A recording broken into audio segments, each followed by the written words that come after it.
it happened organically for me. I can't say that it was one thing or another where there was an aha moment per se. I loved every specialty of medicine when I was in medical school, and even when I was at undergrad at UVA, I felt that science was just so interesting, and medicine specifically was making such leaps and bounds that I just continued to just follow what I'd like to read about, what I'd like to learn about, what I'd like to see. And then I just wound up in neurology. I think one of the things I'm most proud of at my time at University of Virginia as an undergrad is working on the Cavalier Daily. And the reason I have this behind me here is this is actually a negative of the first ever health and science page at the Cavalier Daily. And I think this helped propel my career in some ways, because what it did was, and I'll give you an up-close view here. I got the rotunda here, of course, and here's the health and science page from the Cavalier Daily. The date was Thursday, February 12th, 1998. I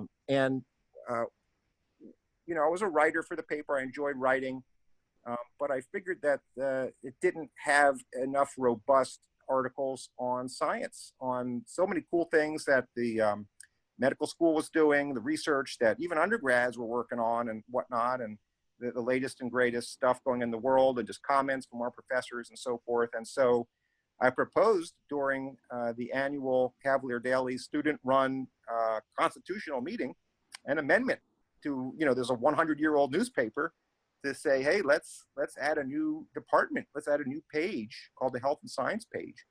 And presented all the reasons why it would be such a cool thing to have, and a benefit for everybody.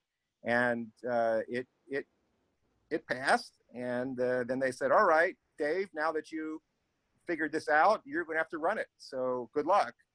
You amass your team and writers and put together some articles every Thursday. This is your jam.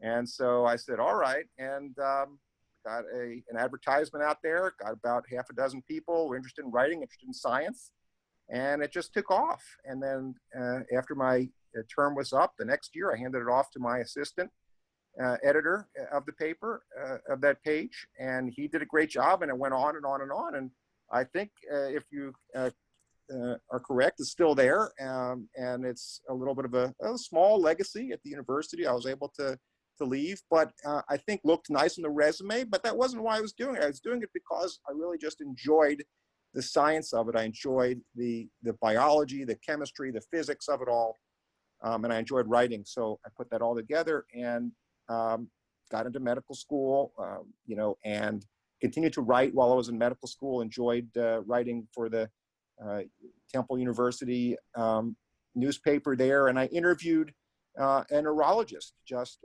one day as part of an article. And, this was the chairman of the department there, who just a few years before was running a 7-Eleven in Afghanistan.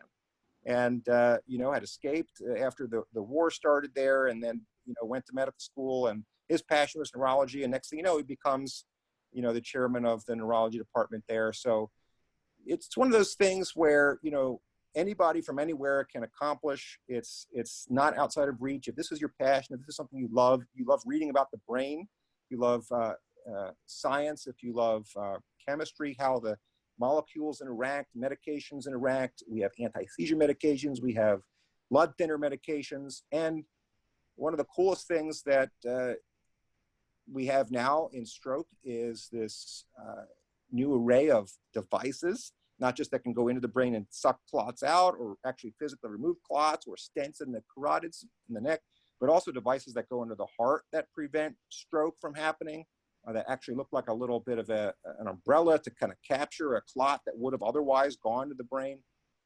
There's also devices that can actually cover the neck arteries, like a little bit of a mesh to prevent clots from going to the brain.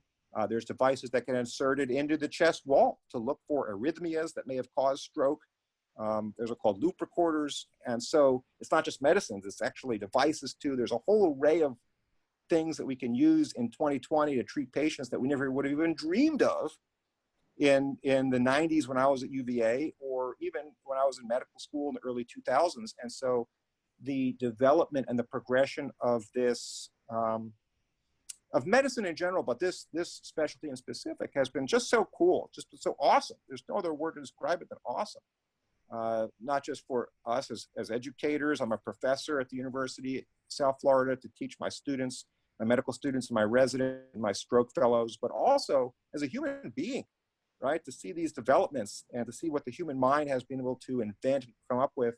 And I'm just a gadget. I'm just a way to employ these into these, vulnerable patients to prevent them from having a stroke, which can be devastating to the patient, to the family, the caregivers. If you know anyone with a stroke, a lot of people do. 800,000 strokes per year in the United States. So everybody at least knows somebody with a stroke, and there's a lot of things that can cause stroke. There's over 200 known causes of stroke. And so, part of my job is to figure out what was the cause of this patient's stroke. Everyone's different. Everyone's cause is different. Sometimes we don't find the cause, about 30% of the time. But the other 70%, we do a good job, especially on my watch. I try to, make sure that I find out the exact etiology of the patient's strokes and I give them the right medications to prevent the next stroke, because every different cause of stroke requires a different bevy of medications or devices to help prevent the next one. So I would just say, if there's any advice to the students out there, just get involved with anything that you find passionate about. And if it's not, neurology, then if it's gastroenterology, if you like, all the cool endoscopies that they're doing from GI, or, cardiology, all the new devices they're putting in the heart, or if it's, whatever. If you like delivering babies and you have a passion, or, go to pubmed.com, look at some of the amazing government research, that publications that are being out there, not just in, the NIH, but also from around the world, and also the pharmaceutical sales, and look at the stocks. I mean, just follow how all these different private and public interplays are working out. I mean, we're in the middle of a pandemic right now, and you see a tremendous public-private partnership to develop a vaccine. It's just so exciting. This is something that's probably going to happen towards the end of this year, hopefully by 2020, early 2021. We have a vaccine, and then we have herd immunity by, let's say, February, March 2021, with everyone in 40 to 60% being vaccinated. That's a huge public health initiative. And it was only possible, it will have only been possible with this partnership. And it's just so cool to see people working together as human beings, me at the university, but also big pharma working on this, and the government working on this, and the device companies, everybody really kind of pitching in, because we all want the same result for the betterment of our patients.